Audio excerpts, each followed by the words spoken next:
राधिका जी, यहाँ विपक्ष को शिकायत सिर्फ इतनी है कि इनकी मंशा तो साफ है भाई। 2023 में आपके साथ खड़े थे ना, आपने यहाँ इफ एंड बट लगाया, शर्तों के साथ आप महिलाओं को उनका हक दे रहे हैं, जिसमें विपक्ष आपके साथ नहीं है, तो आपत्ति क्या है? पहले तो सभी देशवासियों को भगवान परशुराम जी के जन्म उत्सव की बहुत बहुत शुभकामनाएं। भगवान परशुराम जी ने हमें अन्याय के खिलाफ लड़ना सिखाया, और वही अन्याय के खिलाफ आज नरेंद्र मोदी जी बेटियों की आवाज बनकर इन महिला विरोधी लोगों से लड़ाई लड़ रहे हैं। कल पूरे देश के सामने हमारे देश के प्रधानमंत्री जी ने माताओं और बहनों से हाथ जोड़कर माफी मांगी। किसके लिए? इन लोगों की गलती के लिए। अब ये यहाँ पे भाई साहब कह रहे थे कि जनगणना को हटाना था, तो मांग तो इन्हीं के नेता राहुल गांधी ने करी थी। जनगणना का इंतजार क्यों करना है, अभी लागू करिए। हमने कहा ठीक है, हटा देते हैं ये क्लॉज भी, लागू करने के लिए तैयार हो जाइए। डी लिमिट, फिर कहते हैं कि वाजपेयी जी ने इसको स्टे कर दिया था। बिल्कुल किया था, क्योंकि इमरजेंसी में इंदिरा जी ये क्लॉज लेकर आई कि अभी के हिसाब से सीटें होनी चाहिए। तब से लेकर, इमरजेंसी से लेकर आज तक, 70 से लेकर आज तक सीटें उतनी ही हैं। लेकिन जब हमारी सरकार 26 साल पहले इसके ऊपर फिर स्टे लेकर आई, वो इसलिए लेकर आई क्योंकि हम ये नहीं चाहते थे कि साउथ के स्टेट्स ने अगर अच्छा काम किया है पॉपुलेशन कंट्रोल के लिए, तो उनको कोई इस बात की सजा मिले। लेकिन तब में और अब में भी पॉपुलेशन एक्सट्रीमली बढ़ चुकी है। कई ऐसी सीट्स हैं जहां पे सिर्फ महज 2 लाख 4 लाख वोट है, कई सीट्स ऐसी है जहां पे 15-15 लाख वोट है। अब एक आदमी पे अगर इतने लोगों की जिम्मेदारी है, तो जाहिर सी बात है डेवलपमेंट भी कम होगी। लोग अपने एमपी के पास धीरे पहुंचेंगे, विधायक के पास कम पहुंचेंगे। दिल्ली का एग्जांपल ले लीजिए आप, जनकपुरी की सीट और उसको नांगलोई की सीट से कंपेयर कर लीजिए, कई सीट पॉपुलेशन का फर्क है। तो एक स्टेबिलिटी लाने की जरूरत है। तो हम क्यों उसी अमाउंट पे चलते रहे? नई जो लास्ट जनगणना हुई है वो भी इनके साथियों की सरकार में हुई है, आउटसाइड इन्होंने उनको समर्थन दे रखा था। तो या तो ये नहीं मानते कि वो जनगणना ठीक है, और सवाल ये है कि इतनी तकलीफ क्यों है कि बेटी जल्दी से सदन में आ जाए। 40 साल से हम सारी महिलाएं कितने के लिए लड़ाई कर रही है? 33%। आधी आबादी है हम, मतलब कि 50% पुरुष है, 50% हम है, और 40 साल से सिर्फ 33%, उसमें भी इनको हाय तौबा मच जाती है। टिकट देनी है, हाँ डिंपल यादव जी को दे देंगे, अपनी दूसरी बहू को दे देंगे, बेटी को देंगे। अरे किसी और को भी दे दीजिए। इतनी महिलाएं हैं ना, अपनी पार्टी में उनको अध्यक्ष बनाएंगे, सिर्फ परिवार के अंदर रखना चाहते हैं। गंभीर आप हैं तो इतनी ही गंभीरता के साथ अपनी संशोधित बिल को पेश करती है, आप विपक्ष को अपने साथ लेते हैं, सर्वदलीय बैठक करते हैं, इनको समझाते और कल आने को तैयार है सदन में। तो आज कह रहे हैं हम इसे क्यों लागू करना चाहते हैं?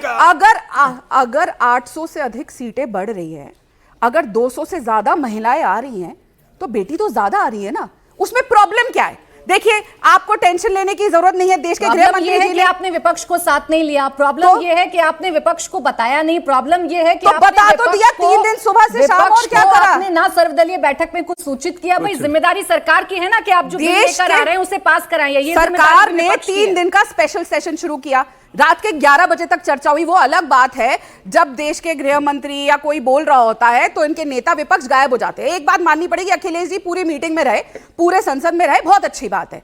लेकिन जब वहां पे चर्चा हो रही है, बात हो रही है, मुझे अभी तक ये बेसिक बात समझ नहीं आ रही। अगर अभी देखिए ना, अभी के हिसाब से जो सीटें हैं, अगर उसमें हम 33% आरक्षण ले आते हैं तो किसकी सीट काटेंगे? अखिलेश यादव की सीट कट गई तो वो चिल्लाएंगे नहीं हाय हाय मेरी सीट काट दी जानबूझ के मोदी जी ने, तब फिर सड़क पे आ जाएंगे, कुछ नहीं होगा। और फिर अगर वो सीट कटेगी तो मिलेगी किसको? मैं आपके बीच में नहीं बोली, अगर मिलेगी किसको? डिंपल यादव जी को। क्या वो किसी और को देंगे? नहीं देंगे। तो अगर नॉन पॉलिटिकल बैकग्राउंड वाली महिलाएं जिनके पति या कोई उस पॉलिटिक्स में नहीं है, वो आ सकती है, तो डर क्यों रहे आप महिलाओं से? राखी जी बताइए ना, आपको क्या अच्छा लग रहा है इसमें? आपको भी प्रतिनिधित्व मिलेगा, देश की हजारों बेटियों को प्रतिनिधित्व मिलेगा। अगर 33% आरक्षण 2029 में लागू हो जाता तो आपत्ति क्या थी? सरकार की मंशा तो इतनी है ना कि 2023 में हल्ला कर रहा था विपक्ष, अभी लागू करो, अभी लागू करो, और जब भी सरकार कह रही है कि हम लागू कर रहे हैं तो आप कह रहे हैं नहीं, अभी लागू क्यों कर रहे हैं? ये तो चुनाव से जुड़ा हुआ है।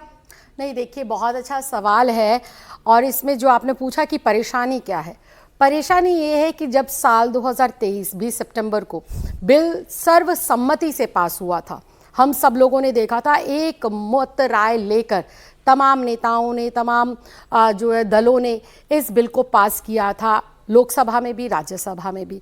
अब सीरियसनेस केंद्र सरकार की आप ये देखिए कि 30 महीने के बाद सितंबर 2023 को बिल पास हो जाता है, सदन के दोनों राज्यसभा में भी और लोकसभा में भी, और अप्रैल 16, 2026 को रात को 9:55 पर इसका नोटिफिकेशन होता है। 30 महीने बाद, और वो भी आधी रात को, आनन फानन में, ये बताता है केंद्र सरकार की सीरियसनेस को कि महिलाओं को आरक्षण देने में, महिलाओं को उनका हक और अधिकार देने के लिए केंद्र की भाजपा सरकार, मोदी सरकार कितनी सीरियस है। पहली बात। आप तो सीरियस है ना। दूसरी बात मैं आ रही हूं। हाँ। दूसरी बात कि अगर आपको ये लागू करना है तो हम कल भी इस बिल के साथ थे जब 2023 में पास हुआ था, हम आज भी महिला आरक्षण के बिल के साथ है।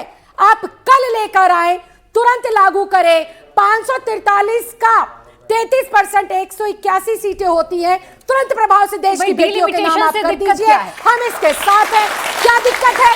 क्या परेशानी है? सरकार ये कह रही है कि डीलिमिटेशन से जितना फायदा नॉर्थ को होगा उतना ही फायदा साउथ को होगा, तो फिर दिक्कत कहां पर आ रही है भाई? इस इफ और बट के साथ, ये टेक्निकल इशू के साथ हकमारी किसकी होती है राखी जी? आपकी और हमारी होती है ना। सियासतदान तो सियासत करते जाते हैं, लेकिन 33% आरक्षण से एक बार फिर महिलाएं ही वंचित रह गई ना। देखिए मैडम, 33% आरक्षण, मैं तो कहती हूँ कि प्रधानमंत्री जी बार बार देश की आधी आबादी का नारा लगाते हैं। आम आदमी पार्टी तो ये कहती है कि 50% आरक्षण महिलाओं को दे दीजिए। ठीक है, आम आदमी पार्टी तो इसके जो है समर्थन में है पूरी तरीके से। लेकिन सवाल यहाँ पर ये है कि चाहे बेटी को हक मिले, चाहे बेटे को हक मिले, चाहे सदन के भीतर मिले, चाहे सदन के बाहर मिले, ये लोकतंत्र है। और मैं भी कह रही हूँ कि आज से ये बिल लागू हो जाना चाहिए, आज से कानून लागू हो जाना चाहिए, लेकिन हो नहीं रहा ना। जरूरत आप लोगों की है। नहीं, लोकतंत्र संविधान से चलता है और देश के संविधान के चुने हुए तमाम सांसदों ने, पक्ष और विपक्ष हो, साल 2023 के अंदर एक मुश्त राय के साथ इस बिल को पास कर दिया था। 2023 पर क्यों नहीं लागू करते? छोटा सा काम कर देते हैं।